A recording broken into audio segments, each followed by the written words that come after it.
am Pastor Todd here with the church Playbook, and I got a question the other day. Actually, I had put up a graphic in our group, and I said, hey, if you'll ask me a question about church growth, about leadership, about systems, I'll do a quick video for you. So my friend Tim sent in this question, and he said, how do you reach young families for your church if you don't have any young families in your church? Which is a phenomenal question.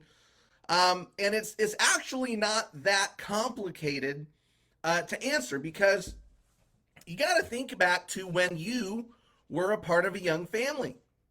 You know, what was your life like when you had your spouse and one or two young kids at the house? What was life like? And a lot of us, that have maybe some gray hair around the edges here, we have forgotten what it's like to be a young family, and so we have a hard time reaching young families. And so I just want to encourage you to think back to what it was like. What are the three top arguments that young families have? Okay, money, sex, and parenting. If you're able to help young families answer those three main questions, you will be in the favor of young families. What are their issues revolving around money, budgeting, bill paying, priorities, saving, spending?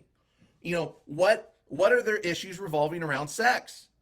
Okay, how much is enough? How much is too much? What do you do when one person wants to engage more often than the other?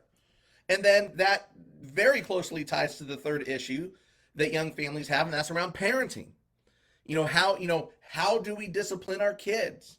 Who's the primary disciplinarian? What happens when we don't agree on methods of discipline?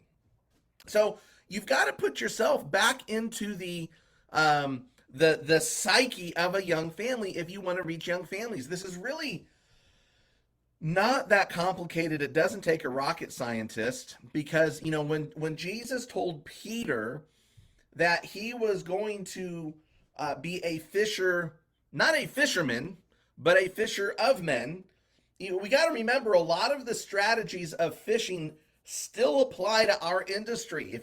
If you want to catch fish, you've got to use bait. But it's a little bit more complex than that, because you have to ask yourself the question, what kind of fish am I trying to catch? And if it is a specific kind of fish, it's going to require a specific kind of bait. Okay, so young families, if you can help them solve their problems revolving around money, sex, and parenting, you're going to win. Let me say one last thing about this, and then I'll be done. If you will be a friend to a young family, then they will follow you anywhere. And so, when's the last time you went out of your way to be a friend to a young married couple or a young engaged couple? Let me ask you this. Do you treat young engaged couples with children, do you personally treat them different than young marrieds with children?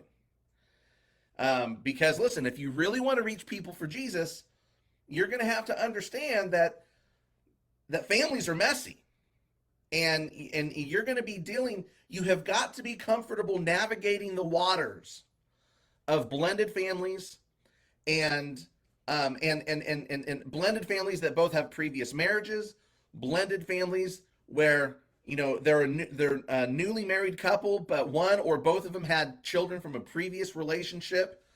Okay, you've got to understand that the young couples that grow up in the church and get married and then have children, those are unicorns now. Okay, so if you're looking to reach those kinds of families, I mean, they're 1 out of 100, 1 out of 1,000. So you've got to be comfortable interacting with and being around young families that don't fit the church mold.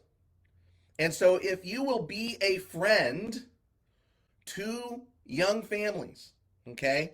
Figure out how to help them solve their problems around money, around sex, and around parenting. In fact, some of the more famous churches in California back in during the Jesus movement actually got started when um, they host. In fact, one church that I'm thinking of got started by hosting a potty training class. Now think about it. This was a church that hadn't gotten started yet. It was a church planter that wanted to fill their church with young families. So what did they do? They didn't say, "Oh, we're starting a church." They said, "No, let us help you solve a problem that both church families and unchurched families have the same: potty training your children." And so they brought in a biblical counselor, someone that was, had, all of the degrees working with children.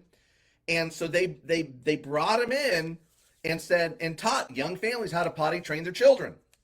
And then the pastor got up at the end and said, "Hey, we would love to stay connected with you. We're actually starting a church." And that was one of the bigger churches in Southern California, simply because the pastor started a potty training class. I'm telling you right now, be a friend to young families, even the ones that don't fit the church mold.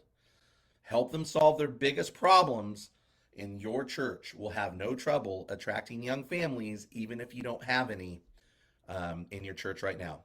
Hey, if you got questions, comments, concerns, throw them in the comment section. I'll always come back and answer those questions. Hope you have a great week. God bless.